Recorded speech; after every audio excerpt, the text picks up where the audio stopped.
Hi,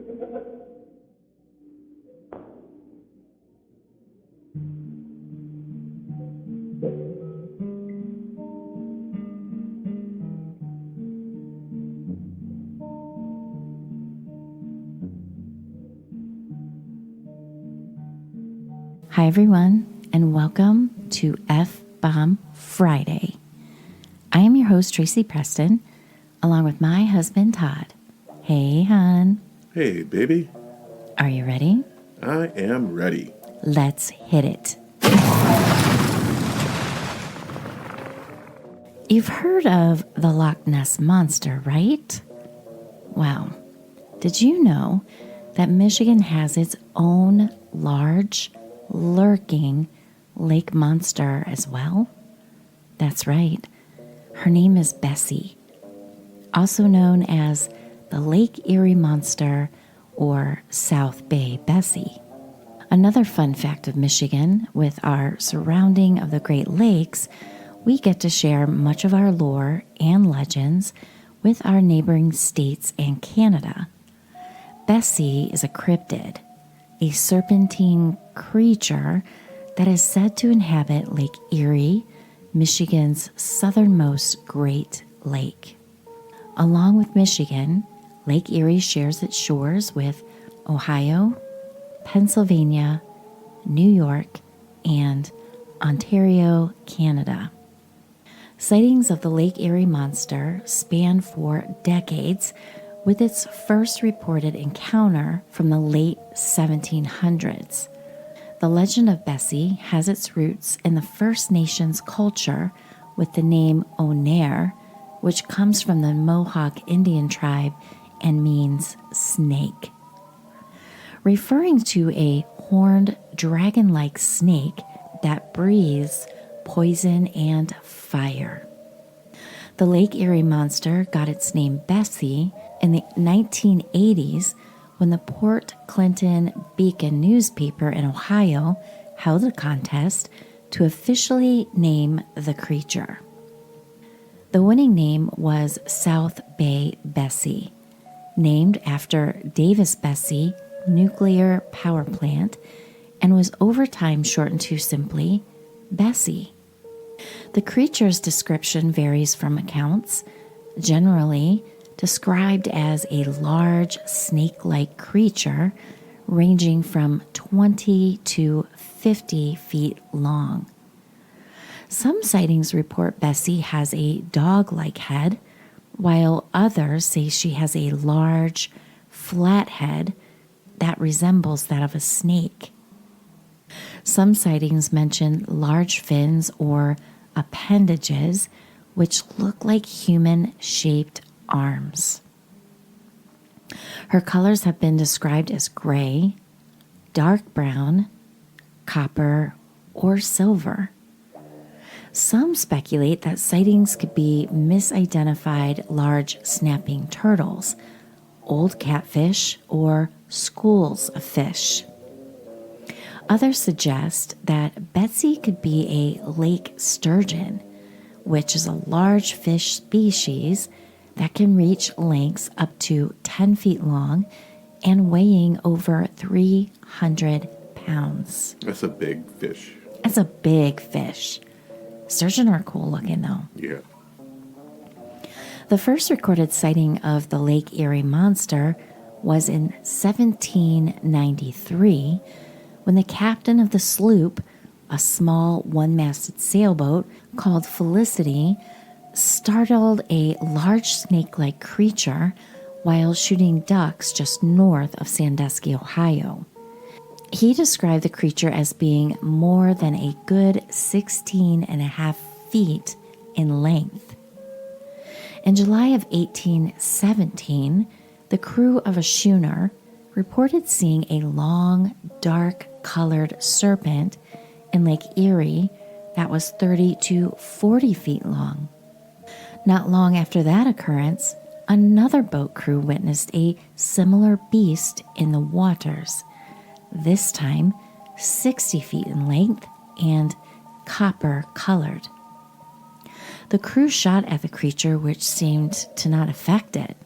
Then A third incident took place when two French settlers, the Doucet brothers, encountered a massive monster on the beach near Toledo, Ohio. The creature was writhing in a manner that the brothers took to be its death throes. They described it as being between 20 and 30 feet in length and shaped like a large sturgeon, except the beast had human arms. That would freak me out. Right? What the hell? Oh my God. The brothers fled the scene in a panic. Later, when they returned, the monster had disappeared. They presumed the creature was carried off by the waves of Lake Erie after its death. All that remained of its presence were the thrash marks in the sand and several silver scales about the size of silver dollars. The next sighting was in July of 1892. It made headlines in the local newspapers when an entire crew, including the captain, had an encounter with the monster. The ship was bound from Buffalo, New York to Toledo, Ohio, when everyone on board witnessed a large area of water about a half a mile ahead of them churning up and foaming. As the ship got closer, they saw a huge sea serpent that looked to be wrestling about in the waters as if fighting with an unforeseen foe. The crew watched as the creature relaxed itself and stretched out to its full length, estimated to be 50 feet long and 4 feet in circumference, and its head sticking above the water at least 4 feet. The monster was described as brown in color, had fins, and eyes that sparkled viciously. Another sighting was reported on May 5th, 1896, at Crystal Beach near Fort Erie in Ontario, Canada.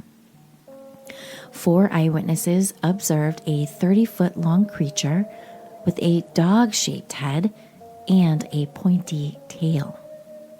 They watched the monster for almost an hour as it swam about and churned up the water until it finally disappeared just before nightfall. In 1960, Ken Golick was fishing off a pier in Sandusky, Ohio, when he heard 2 rats.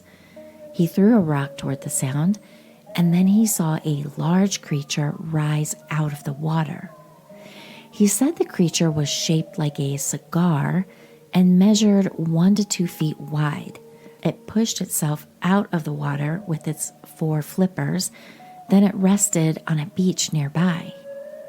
Jim Schinder stated in 1969 that a giant serpent came within 6 feet of him near South Bass Island in Lake Erie.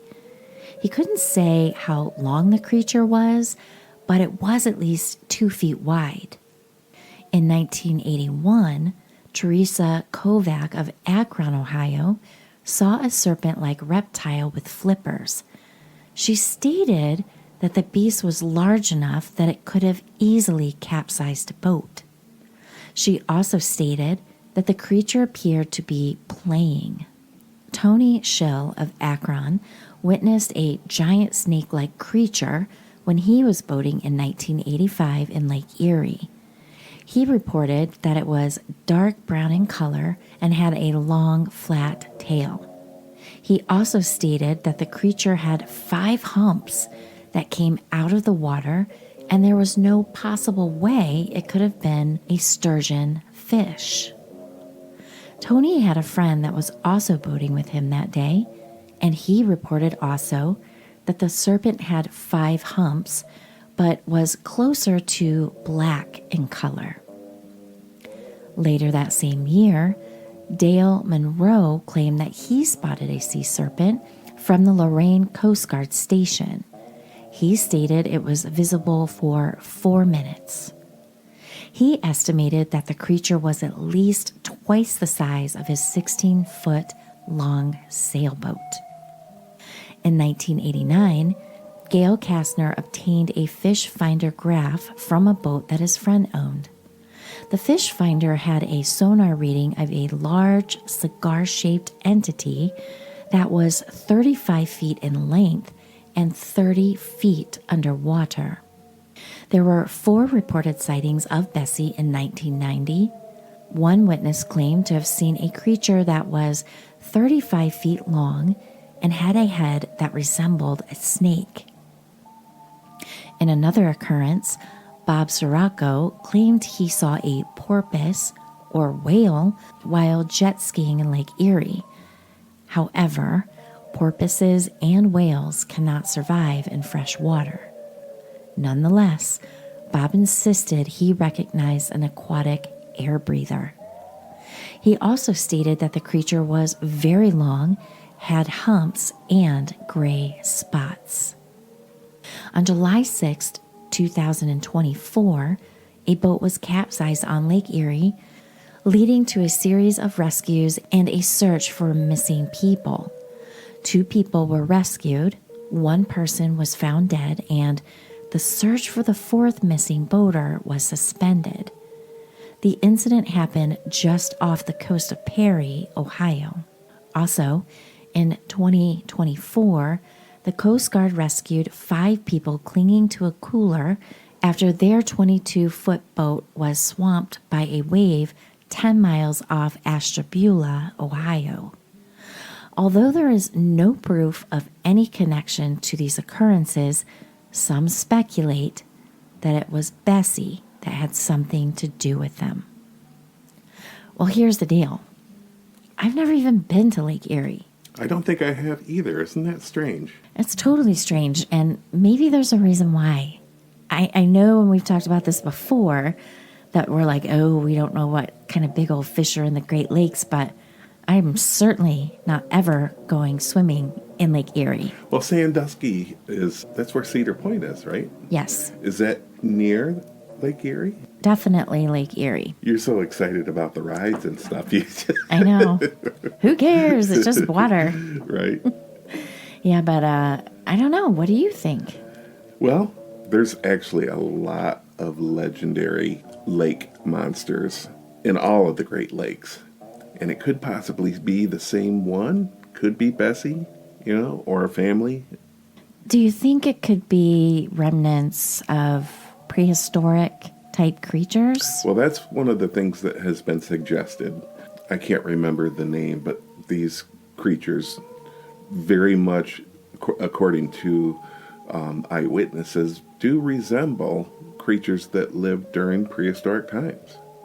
I mean, it makes sense. I wonder if it could also be like a prehistoric eel family. Did eels exist back then? Oh, I would imagine. Maybe that's just what's left. Right.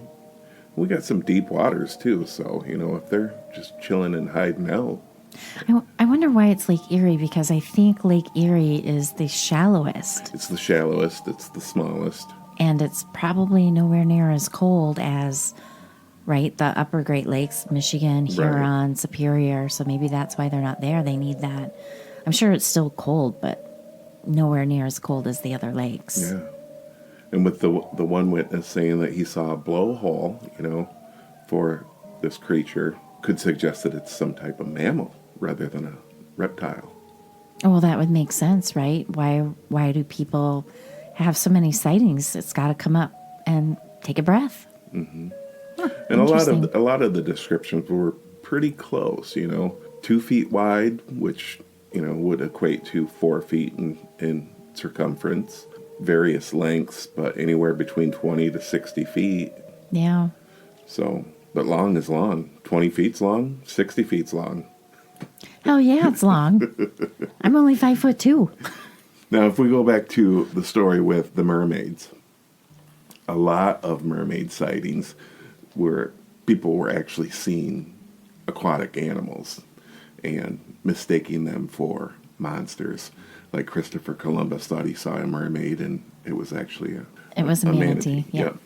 So it's possible. You can't really make out stuff in the water sometimes, but there's something large, and there's movement. Right. And if you live in Ohio, you better be real careful. Ohio has a lot of the sightings, and it makes sense because they have the longest shoreline of Lake Erie. They have so many sightings that they've actually named their professional hockey team the Lake Erie Monsters. Their hockey team is called the Cleveland Monsters. Really? Yes. Well, how about that? And, Bessie is their mascot. How about that? Well, how about it? Now, when I was a kid, and I would say I was probably anywhere between 6 and 8 years old, we spent a lot of time up in Harrison at Lily Lake, which is a relatively small lake, maybe about a mile in each direction. But I always had this fear that there was a Loch Ness monster type creature in that lake. And I was terrified to go out on it sometimes. Just my imagination getting the best of me, I'm sure, but... All right. Well, I've had just being in a pool by myself get freaked out thinking, oh my God, there's a shark. I got to get out of here. It's a freaking pool. I can see. But no, that fear is real. Yeah. When you're little. Yeah. I've always been fascinated with the Loch Ness Monster, so it was cool to learn about Bessie. Bessie in the mitten. Bessie in the mitten. Around the mitten. Yeah. Yeah, we just got a short little strip there south of Detroit down to Ohio, but definitely one of our Great Lakes. Well, when I fly home, I always fly into Detroit, and we always go over Lake Erie. We get pretty low, so I'm gonna look out the window. Yeah, you better keep your eyes open. See if I see something down there. Look for 5 humps. 5 humps. And if I see something, I'm gonna say something. See something, say something. Thanks, Nina. A great story, hon. Well, thank you. Thank you. Do you want to sign us out? I sure do. You better lock your doors. You better lock your windows. And you might want to check under your bed. And if I see a Slytherin Bessie, I'm going to whack it on the head. Whack a hoe. Whack a hoe. Well, thanks, everyone. Thanks, everybody. And we will see you again on Malice Monday. See you on Monday.